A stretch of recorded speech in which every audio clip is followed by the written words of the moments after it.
શું દુનિયા પર મંડરાતું ત્રીજા વિશ્વયુદ્ધનું સંકટ ટળી ગયું છે? રણ મેદાનમાં ગુંજતી મિસાઇલો વચ્ચે અચાનક અમેરિકા અને ઈરાને કેમ લીધો યુદ્ધ વિરામનો નિર્ણય? અને આ ખતરનાક જંગમાં કોને કેટલું નુકસાન વેઠવું પડ્યું? શું આ ખરેખર શાંતિ છે કે પછી આવનારા ભયાનક તોફાન પહેલાની સ્તબ્ધતા? મિત્રો, આ યુદ્ધમાં જીત કોની થઈ એ સવાલ તો દરેકના મનમાં જ રહી જશે. પણ શું કોઈએ એ પરિવારોનો વિચાર કર્યો જેમના ઘર સ્મશાન બની ગયા? ઈરાનના રસ્તાઓ પર આજે જીતનો ગુલાલ નહીં પણ વિખરાયેલા સપનાઓનો કાટમાળ છે. શું યુદ્ધ વિરામનો આ નિર્ણય તે પરિવારોને તેમના વહાલ સોયા પાછા આપી શકશે?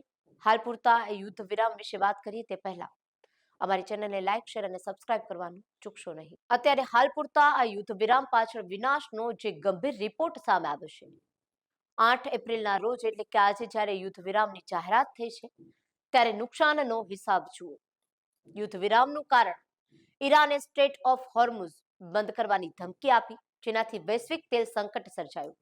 અમેરિકાના આર્થિક દબાણ અને ઇસ્લામાબાદમાં શરૂ થનારી શાંતિ મંત્રણાના કારણે આખરે 2 અઠવાડિયા માટે તોપો શાંત થઈ છે. મોતનો આંકડો જુઓ. ઈરાને આ જંગમાં તેના 6000 થી વધુ સૈનિકો ગુમાવ્યા છે અને તેનું નૌકાદળ લગભગ 90% નષ્ટ થઈ ગયું છે.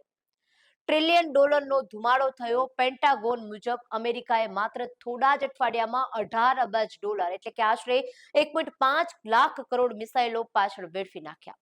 જરા વિચારો, જો આ જ રકમ હથિયારોને બદલે દેશના બાળકોના ભણતર કે હેલ્થ કેર પાછળ વપરાઈ હોત તો આજે ચિત્ર કંઈક અલગ હોત. સીઝ ફાયર તો થયો છે, પણ આ શાંતિ કેટલા દિવસ ટકશે? ઈરાને ચેતવણી આપી છે કે તેમની આંગળીઓ હજુ પણ ટ્રિગર પર છે. અમેરિકાના ખજાનામાંથી વેડફાયેલા નાણાં અને ઈરાનના રસ્તાઓ પર વહેતું લોહી. શું આ કોઈ કાયમી ઉકેલ છે? શાંતિ કરાર પર સહી કરવી સહેલી છે, પણ સ્મશાનમાં ફેરવાયેલા શહેરોને ફરી બેઠા કરવા અશક્ય છે. તમને શું લાગે છે? શું યુદ્ધ કોઈ પણ સમસ્યાનો અંત હોઈ શકે? તમારી રાય કોમેન્ટમાં જરૂરથી જણાવશો અને સચોટ માહિતી માટે અમારી સાથે જોડાયેલા રહેશો.